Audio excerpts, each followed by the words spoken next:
Star Wars The Rise of Skywalker is said to have many different pieces of both Jedi and Sith lore in this film that will be used in a way in order to evolve the characters of Kylo Ren and Rey in this story. This is Mike Zero. If you guys are new to the channel, do make sure to subscribe to see future Star Wars content.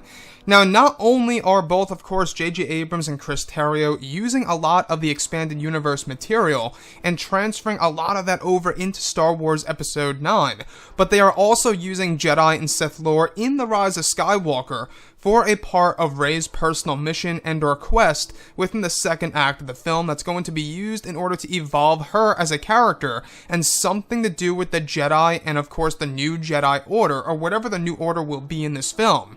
Now, these past couple of weeks ago, we've been learning a whole lot more about this film, and when it all comes down to one of the concept art descriptions, this is where things begin to get very intriguing and exciting. Now, specifically, a description of Rey entering the Lost City and examining the Jedi runes, where it's said that she is in a location called the Land of Warriors, a location full of ancient Jedi statues and relics. It's said that eventually Rey comes across the first Jedi statue that is said to have ancient Jedi Code written on the back of the statue and etched into the stone.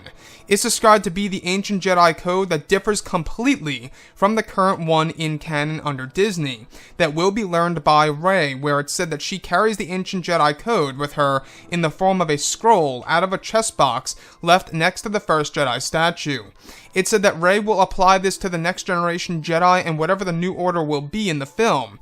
The next goes over Rey reading ancient Jedi text, where it's revealed that it was the Jedi who started the Great Divide between themselves and the Sith. It's said that this originated from the Jedi Code later on that fans are familiar with under the Disney canon, as well as the discovery of the power of the Beyond that will debut in this movie.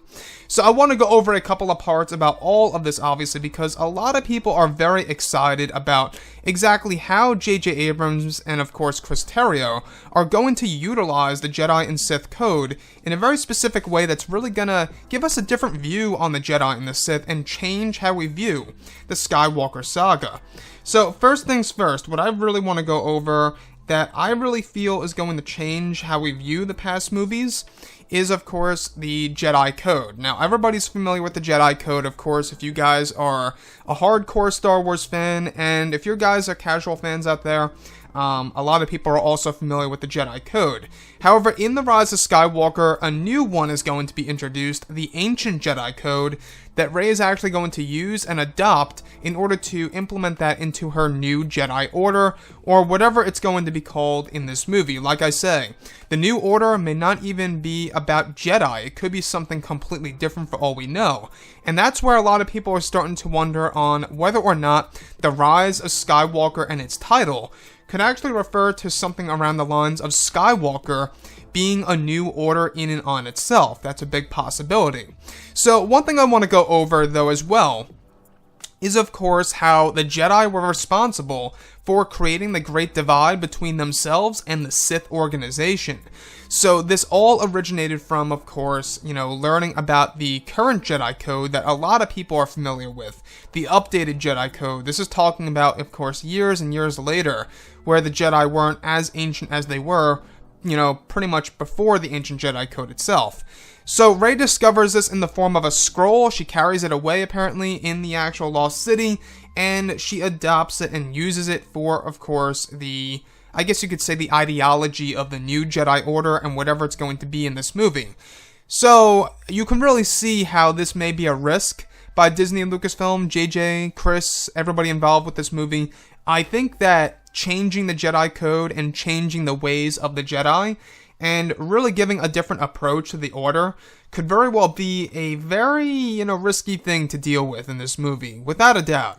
We've seen, what happened with The Last Jedi and the certain decisions that were made in that movie with Luke, where that didn't sit well with a lot of hardcore fans and even a lot of casual fans out there.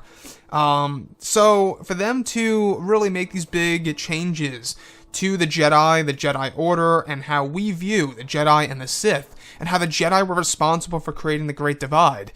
It is interesting, I will admit, it is interesting, but it's all a matter of how it's written and executed on the big screen to tell us exactly how it's going to sit well with the fans or if it's not going to sit well with the fans, right?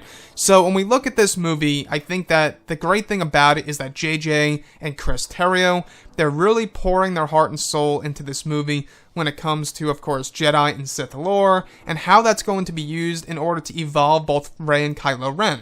As for Kylo Ren, he's going to have his own quest in this movie. He's going to travel to the Dark Spire. This is actually said to be a very large castle that's going to be an inversion of Rey's journey into the Lost City. And what I mean by inversion, of course, it's the equivalent of Rey's journey, where Kylo Ren's going to have his own journey, Rey's going to have her own.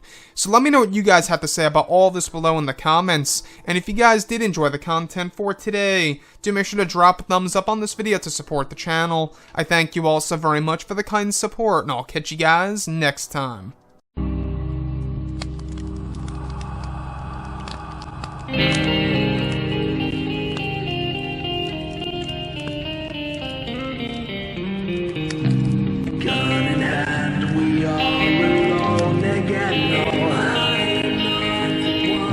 From night to moon, we hear them moans again.